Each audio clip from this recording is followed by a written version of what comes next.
Olá, meu amigo da TV Novo Tempo e do YouTube que acompanha o programa Revivados por Sua Palavra. É um prazer estarmos todos os dias com a Bíblia aberta, ouvindo a voz de Deus.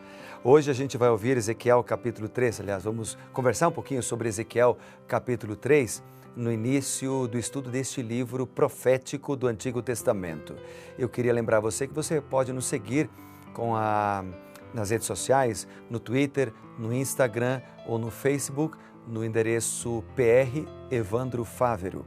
Você também pode divulgar a palavra de Deus através da hashtag RPSP, divulgando um pensamento, uma mensagem, um versículo bíblico que lhe chamou a atenção no capítulo do dia ou de outro capítulo da Bíblia. Certamente você será muito abençoado e abençoará outras pessoas também. Vamos juntos fazer uma oração? Querido Pai, bondoso Deus, é um prazer cada vez que a gente tem a oportunidade de abrir a Bíblia, e por isso nós queremos agora pedir a Tua bênção e direção mais uma vez. Em Teu nome oramos. Amém. Muito bem, estamos então no capítulo 3 do livro de Ezequiel. Esse livro, esse capítulo, ele apresenta alguns ensinamentos interessantes. Por exemplo, Ezequiel aqui é ordenado a comer o rolo. Deus o anima e lhe mostra a sua obrigação para com a profecia. E Deus também determina ao profeta o falar, ou seja, o tempo de falar e o tempo de calar-se. Deus também lhe dá a profecia. Então, nesse contexto, dentro do capítulo 3, eu quero destacar alguns versículos. Vamos começar com o verso 1. O verso 1 diz o seguinte, Ezequiel, capítulo 3. Ainda me disse, filho do homem, come o que achares. Come este rolo, vai e fala à casa de Israel. Vou ler o 2 e o 3 também. Então abri a boca, ele me deu a comer o rolo e me disse, filho do homem, dá de comer ao teu ventre, enche as tuas entranhas deste rolo que eu te dou. Eu comi e na boca me era doce como mel. Come o rolo. A lição que Deus desejava ensinar requeria, de fato, uma ilustração dramática. Não cabia ao profeta escolher a sua própria mensagem. A mensagem vinha de Deus. A comida dele devia consistir em fazer a vontade daquele que o enviara e proclamar a mensagem.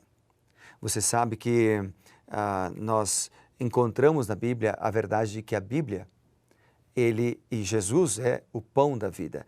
E a Bíblia é um maná, nosso alimento diário. João, capítulo 4, versículo 34, por exemplo, fala sobre esse assunto. A lição que vemos também aqui, quando ele foi instado para comer a palavra, ela serve para nós também hoje. Ou seja, precisamos receber a Bíblia como tendo sido enviada por Deus a cada um de nós. O ser humano não consegue criar a verdade. Nós não conseguimos criar a verdade divina. Ela é descoberta a partir da Bíblia. Nos dias de hoje, nós ouvimos falar que cada um tem a sua verdade. E que o que é verdade para você pode não ser para mim, que eu devo respeitá-lo e você me respeita e tudo está certo. A verdade, conforme se ensina em nossos dias, ela não é absoluta.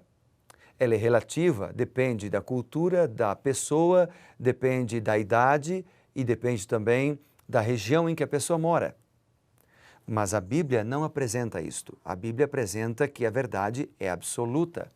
Jesus, por exemplo, é a verdade. João capítulo 14, verso 6, ele diz, eu sou o caminho, a verdade e a vida. Ele não diz, eu sou o caminho, uma verdade e a vida. Ele diz, eu sou a verdade. Em João capítulo 17, verso 17, nós lemos que Jesus, nas palavras de Cristo, Jesus diz assim, conhecereis a verdade e a verdade. João 8, 32 diz, conhecereis a verdade e a verdade vos libertará. E João 17, 17, então diz, santifica-os na verdade, a tua palavra é a verdade. Então, sempre que a Bíblia trata desse tema, ela não apresenta a verdade como algo opcional, como algo relativo, mas como a revelação do Senhor para abençoar nossa vida. Esse é um outro ponto, porque a verdade de Deus, como diz João 8,32, ela tem o objetivo de nos trazer esperança, alegria, libertação, proteção, e não o contrário. A mensagem lida aqui, portanto, no capítulo 3 de Ezequiel, é que a verdade precisa ser assimilada de forma pessoal, consumida pessoalmente, particularmente. A verdade precisa se tornar parte da nossa vida e do nosso caráter. E esse é o meio pelo qual os seres humanos se tornam, em todo sentido, novas criaturas. Por isso, querido, é que a gente precisa ler a Bíblia com amor, intensidade, frequência e disposição de atender à ordem de Deus. No verso 3, depois que ele come a palavra, ela se torna como doce como mel. Lembra o verso, no finalzinho do verso diz, eu comi e ela me foi doce como mel. Deve ter sido emocionante para Ezequiel compreender que havia sido chamado para ser um cooperador de Deus, para ser um porta-voz de Deus. Assim também nos dias de hoje, quando uma pessoa começa a ler, a degustar a palavra de Deus, a Bíblia, ela traz alegria no coração, né? Imensa alegria no coração.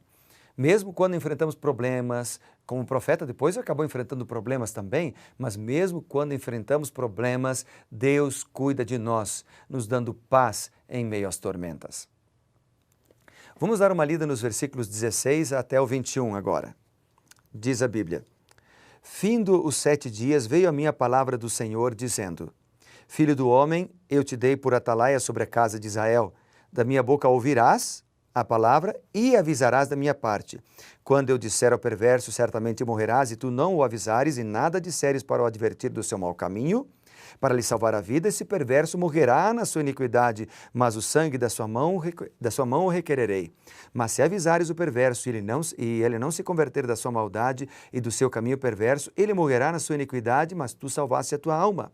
Também quando o justo se desviar da tua justiça e fizer a maldade, e eu puser diante dele um tropeço, e ele morrerá, visto que não avisaste no seu pecado, morrerá, e as suas justiças que praticara não serão lembradas, mas o seu sangue da tua mão o requererei. Até aqui. Veja, aqui a figura que aparece é de uma sentinela do exército na torre de vigia, cuja tarefa era advertir as pessoas dos perigos que se aproximavam. A palavra descreve a característica do profeta, né? No caso aqui, Ezequiel. O profeta devia pessoalmente vigiar pelo povo, ou seja, quando ele via o perigo se aproximar, o atalaia devia tocar a trombeta. Assim também, quando visse os ímpios caminhando diretamente para a perdição, o Ezequiel, o profeta, devia lhes falar, devia adverti-los dos resultados das suas más escolhas, que certamente viriam. Em sua aplicação mais ampla, digamos, estas palavras se referem não só ao perigo da morte física, mas também à morte espiritual, que pode produzir uma transgressão da lei do Senhor, né? E sabe, quando o ímpio transgride a lei do Senhor, ele será julgado pelo tribunal divino, e as decisões desse tribunal significam vida eterna ou morte eterna para cada pessoa. A aniquilação é o destino final de todos que persistem na transgressão. O atalaia, portanto, tem a responsabilidade de advertir acerca desta sorte. Se não fizer isso, isso pode resultar na perda da vida eterna. E o interessante é que cada um de nós fomos chamados como atalaias também, modernos atalaias, para advertir. E fazemos isso quando nós vivemos em nossa vida o Evangelho, não somente quando falamos dele. Aliás, como disse alguém, pregue o Evangelho sempre. Se necessário, use palavras.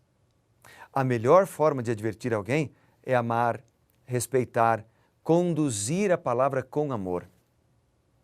Veja o versículo 19, não sei se você lembra, mas o verso 9 diz, se avisares o perverso e ele não se converter da maldade do seu caminho, ele morrerá na sua iniquidade. Então, no verso 19, enfatiza que a responsabilidade é de cada um. O profeta recebia de Deus a mensagem e avisava da parte de Deus. Então, os que recebem a advertência, eles são deixados livres para escolher se ouvirão ou não. A pessoa que se perder se encontrará nessa condição por escolha própria. Nenhuma culpa pode ser lançada sobre Deus, porque Ele proporciona todas as oportunidades para que a gente o aceite, para que a gente conheça a verdade. As pessoas vivem ou morrem de acordo com a escolha que fazem.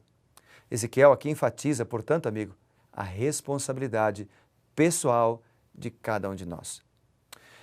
E eu termino com os versos 22 a 24, que dizem o seguinte, diz assim, a mão do Senhor veio sobre mim e ele me disse, levanta-te, sai para o vale, onde falarei contigo. Levantei-me e saí para o vale, e eis que a glória do Senhor estava ali, como a glória que eu vira junto ao rio Quebar, e caí rosto em terra. Então entrou em mim o Espírito, me pôs em pé e falou comigo, e disse, vai e encerra-te dentro da tua casa. Deus quer falar conosco em um lugar solitário. Escolha o teu vale. Qual é o teu vale? Qual é o teu lugar solitário? Veja, Ezequiel diz assim, eu levantei-me e saí. Implica que nós devemos tomar a decisão sem demorar. Não demore para tomar a decisão de ter comunhão com Deus. Decida hoje mesmo tomar a sua decisão. Ali a glória do Senhor envolveu a Ezequiel, a glória do Senhor envolve aquele que ora. Veja, aqui ele diz assim no verso 22, o Espírito do Senhor me levantou. Né? Ele, o Espírito Santo, nos levanta. Se você está abatido, se você está triste, tome tempo para orar. Deus cuidará de ti. E finalmente o verso diz, vai, encerra-te na tua casa. Muitas vezes nós precisamos tomar tempo para meditar sozinhos. Na nossa casa, um lugar a sós com Deus. Que Deus ajude você a tomar uma decisão e a passar mais tempo com o Senhor. Recapitulando então para encerrar, o verso diz, levantai-vos e saí para o vale. Essa é a nossa atitude que devemos tomar a cada dia, sair para o vale. E se nós tomarmos essa atitude, o Espírito Santo entrará em nós, como o verso 24 diz, nos colocará de pé e nos transformará. Transformará a nossa casa, transformará a nossa vida, transformará o nosso trabalho, transformará os nossos gostos, transformará a nossa mente. Uau! Vale a pena servir ao Senhor. Vamos orar esse Deus maravilhoso que faz tanto por nós? Querido Pai, obrigado por tantas bênçãos que o Senhor nos concede. Abençoa cada um de nós, derrama o Teu Santo Espírito, lava-nos e muda-nos, pois oramos em nome de Jesus. Amém e amém. Querido amigo, lembre-se, seja reavivado por Sua palavra. Grande abraço.